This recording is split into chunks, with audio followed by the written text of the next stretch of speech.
మనకు BJP party వెన్నుపోటు పొడుస్తూనే ఉంది.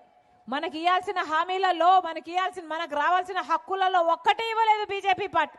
అయినా అదే బీజేపీ పార్టీతో పొత్తు పెట్టుకున్నాడు చంద్రబాబు గారు. బీజేపీ పార్టీతో చంద్రబాబు గారు పొత్తు పెట్టుకుంటే జగన్మోహన్ రెడ్డి గారికి ఏమో అక్రమ పొత్తు. ఇద్దరికి పొత్తులున్నాయి. ఒకరిది బహిరంగ పొత్తు, ఇంకొకరిది అక్రమ పొత్తు.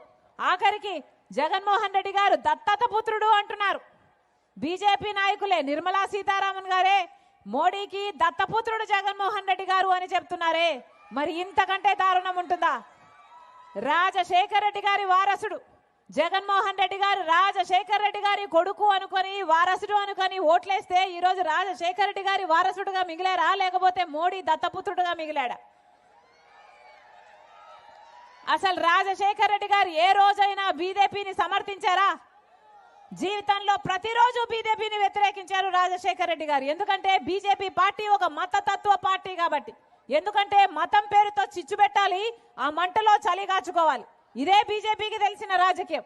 బీజేపీకి తెలిసిన రాజకీయం ఒక మతాన్ని అవమానించాలి, ఇంకో మతాన్ని రెచ్చగొట్టాలి.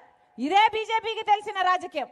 ఆ రోజు గోద్రా ఘటనలో ఎంతమంది ప్రాణాలు పోతే బీజేపీ పార్టీని ఉతికారేలేదా రాజశేఖర్ రెడ్డి గారు? మరి ఈ రోజు మణిపూర్ ఘటనలో అంతమంది క్రైస్తవులను ఊచకోత చేస్తే మరి జగన్మోహన్ రెడ్డి గారు రాజశేఖర్ రెడ్డి గారి కొడుకై ఉండి ఒక్క మాట అయినా పల్లెత్తి మాట బీజేపీతో మాట్లాడా? బీజేపీతో కొట్లాడా? ఆఖరికి బీజేపీకి మళ్ళీ నో కాన్ఫిడెన్స్ మోషన్ పెడితే బీజేపీకే మద్దతు ఇచ్చాడు అంటే ఈయన రాజశేఖర్ రెడ్డి గారి వారసుడా, లేకపోతే బీజేపీ వారసుడా?